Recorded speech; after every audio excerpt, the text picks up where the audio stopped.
A cold grey mist rolls across the waves, as ships a sea toll their bells. They hope not to run aground or crash into themselves. Little do these sailors know that the toll of the bell, it wakens a hungry creature straight from the bowels of hell. This mariner's menace at the bottom of yon sea will eat everyone. I've never been much of a poet. I have no formal education, you see, thoroughly working class, but this is the kind of thing one has to do for tourists. Often I'm sat on a stool on a pier or jetty and I have to affect an accent, and generally try and convince them of the dangers of the water through rhyme, through shanty, through yars and avasts, and honestly it's quite tiring. But the message does get through to them. Since I started, very few tourists come to my part of the pier. I can only assume that it is working. But you may have picked up from that brief, terrifying tale that I'm here to tell you about the mariner's menace, a mythological-sounding creature from a mythological-sounding area of the water. But, mythological though it may sound, real it is. The mariner's menace is a giant arthropod. Do you know what an arthropod is? Well, neither did I. I had to be told in plain terms. It's a giant barnacle. The Latin might call it the Megabalanus apocalypsis or some such, but what I can tell you is it is a giant barnacle that will cling on to the hull of a ship and pull it beneath the waves. Oh, it doesn't just crack a ship open and empty its insides, though it is capable of doing so with its vast tendrils, with their skill at boring through metal. It can literally pull a ship bodily into the water, with the sailors on board going "No!" and screaming as they go down, down, down. It is quite a sight, as many of these creatures are, except this isn't one I recommend you seek out, even for the study of scientific research. Scientists know about the mariner's menace, but they choose not to examine it too closely. Why? Because this is a creature that cannot be reasoned with. A giant arthropod is no great invader, no spy trying to sneak among our own. It is not trying to possess our people, and it is not trying to take over our government. It is merely hungry, and it wishes to eat everything that plies a trade on the sea, whether sailor, fisherman, or near the coastline, perhaps bathers, coast guards, ice cream vendors, people selling shrimp. All kinds of people are subject to the giant barnacle, the mariner's menace's hunger. But there are some who believe the mariner's menace is up to more than that. Some believe that this giant barnacle has more to it than a voracious hunger and immense bellies. After all, given the things we have seen just in this decade alone, Gilkin, crabfolk, glowing people, and more, who is to say that another alien has not got into the mind or minds of this mariner's menace and activated something? Switched something on, as if 'twere a bomb or forced evolution, made the mariner's menace want for more. So there are some rumours, especially among the naval community, that the mariner's menace is a weapon deployed by a creature heretofore unseen.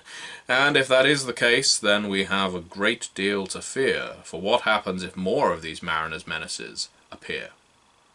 The mariner's menace is a creature categorized as a primordial by the boffins, the eggheads, back at the labs, thus saying that it existed before potentially humankind and maybe even the fish in the water. Well, no one is asking the mariner's menace this because it rarely rises above the surface. It has been seen once or twice above the waves. Usually, when clamped onto a great hull, I understand it dragged an aircraft carrier down in one piece. And at the time, no one thought to just ask it what it was doing. Perhaps that was our mistake, our human hubris. Maybe we should have just engaged it in conversation. But what we do know is it reacts badly to sound, especially high pitches. At least this is what I was told by Henry Abernathy, a fine, stout man of a sailor. Never was there a man who commanded a ship quite as effectively as good old Henry before his death.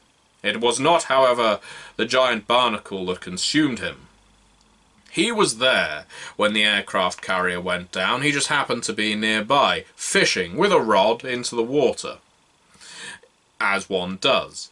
And he saw this giant barnacle wreathed around our beloved aircraft carrier. The might of the Royal Navy, taken down in one fell swoop. But it was not the people shooting at the giant barnacle, the Mariner's Menace, that seemed to speed up his actions. It was not their attempted escape that made its tendrils lash out and drag people screaming into the sea. It was a toll of a bell. What possessed a sailor to do this? Perhaps they were trying to signal Henry for help, but Henry, despite being the bravest man I have ever known, was not about to risk his small vessel and his own life against a creature so vast. We have to acknowledge our limits. We are not gods, and perhaps it is our thinking that we are that led to these great mistakes of fortune. A sailor was on board, hitting a bell, as all of his companions around him were jumping in the water, or being dragged in, or firing their weapons. What could have possessed such a man to do so? Either way, there he was, with his bell, donk-donk-donging. Well, Henry said the Mariner's Menace did not like that. No, he did not like that one bit. It sped up, it started chewing up the ship, it started lashing out as if to cause pain with whips with its tendrils. What is it about sound? And is it possible to evade the Mariner's Menace if one is truly quiet? Psh, I do not know. I cannot say. I have never survived an attack with the Mariner's Menace because I have not yet encountered it for truth. Every encounter I've heard of has come from someone else's lips. But that does not mean it is not real. Likewise, it is as real as the location from which it hails. Where is that? The Bermuda Triangle. Oh, you've heard of the Bermuda Triangle, no doubt. You've heard of the ships that go missing there, the sailors that just disappear into thin air, or arguably into the thick water below. You may have written such a location off as an old wives' tale, the kind of thing that salty dogs like to tell each other down the tavern over a pint. Well, I can tell you this, the Bermuda Triangle is real, and I know this because I have been there, and I sailed all the way through it, and I felt the unerring effect of being watched and hunted. I'm only told now that that may have been the Mariner's Menace. Now you may think that the Mariner's Menace that potentially makes its nest in this Bermuda Triangle is a single threat, and all we have to do is essentially cordon it, keep a distance, never sail through the Bermuda Triangle, we should be safe. Not so. This Mariner's Menace can control hundreds of further barnacles. And again, you may arrogantly think, well, what can a barnacle do to me? A big, strong man, brave, strapping. Well, a barnacle can do a lot. Especially when there's a dozen of them, or 100 of them. Especially when you wake up in the middle of the night to find yourself lacquered in them. Especially when you open a cooking pot and there they are, into your face. Have you ever been chased up a street by a barnacle? I have. And I barely came away from that experience. Just study the barnacle for a wee minute. That little tendrilous tongue.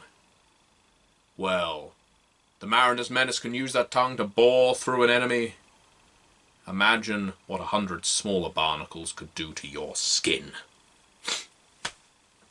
I apologize, I'm not trying to frighten you, but I am trying to keep you aware that none of these creatures of the water are our friends, least of all the Mariner's Menace and his barnacle chums. If I had my way, arthropods would be scoured off the seabed and cast into space, but we're not there yet at our technology levels. It will happen one day, and when it does, you can credit me with the initiative. For the time being, we have to treat all barnacles latched to the hull of a ship as a potential threat, and rather than attacking them with a mere chisel or jet of water, I suggest using fire. Then, and only then, can we know that the threat is neutralized. Yes, boats will go up in flames on occasion, but what small price to pay for our safety. I thank you very much for watching, and beware the mariner's menace.